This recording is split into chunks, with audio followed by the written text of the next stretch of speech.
Forgive me, we're just over the time, but I'm going to come right to you with my questioning, and I hope you'll be able to complete the thought, if that's all right. Yes.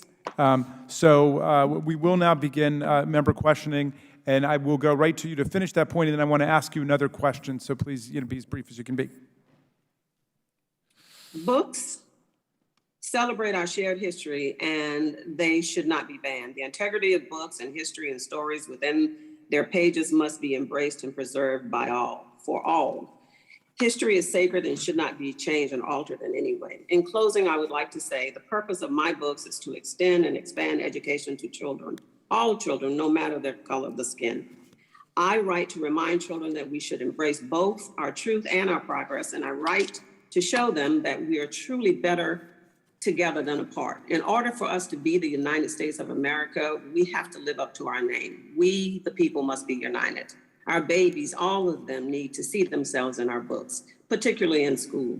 Representation doesn't just matter, it's vital, especially in the pages of the books that we teach from. When children read about President Dwight Eisenhower, they should also be able to read about the little 6-year-old girl who made a difference during his presidency.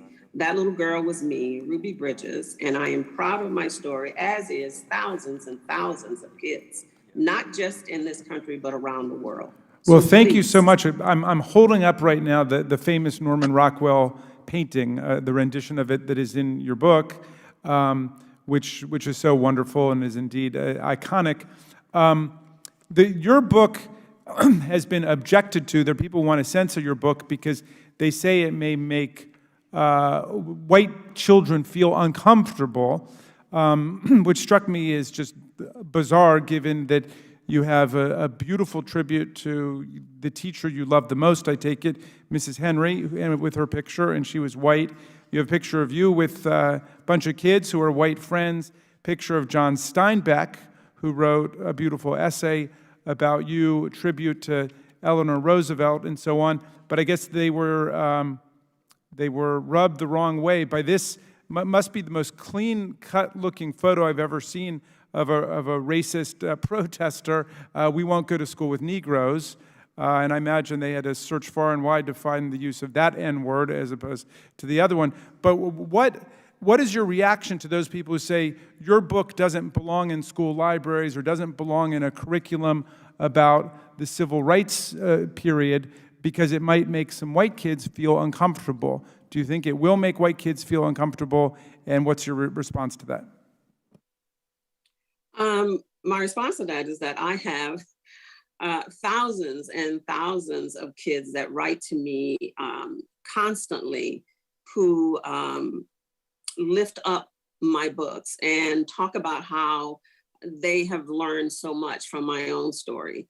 I believe that, yes, there are some parents who might find the truth very hard to look at, as I mentioned in my talk. I understand that, but we cannot hide the truth from our kids. It is history, and history is sacred, and we shouldn't change or alter it in any way. Well, thank you for writing this beautiful book, Ruby Bridges Goes to School, and thank you for defending everybody's academic and intellectual freedom. I want to come next to Ms. Hull and Ms. Berg. Ms. Hull, you're a librarian. Ms. Berg, you're a teacher. First, I would wonder if you can concretely tell us what has been your experience of this new wave of attempts to ban books, censor books, challenge books, and so on. How has it affected you in your work? Ms. Hull, you can start. Thank you.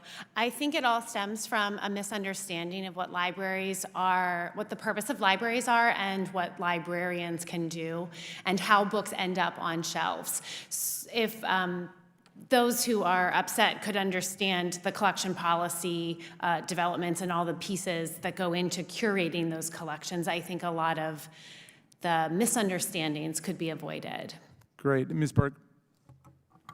Yes, and so to my experience as a classroom teacher, it has not really changed anything because these books that are being banned are choice.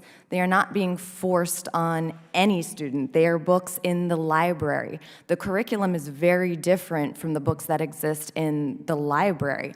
So the thing is, you can decide for your own child not to have them read the book. You don't get to make that choice for every other child in my school district, or in the nation.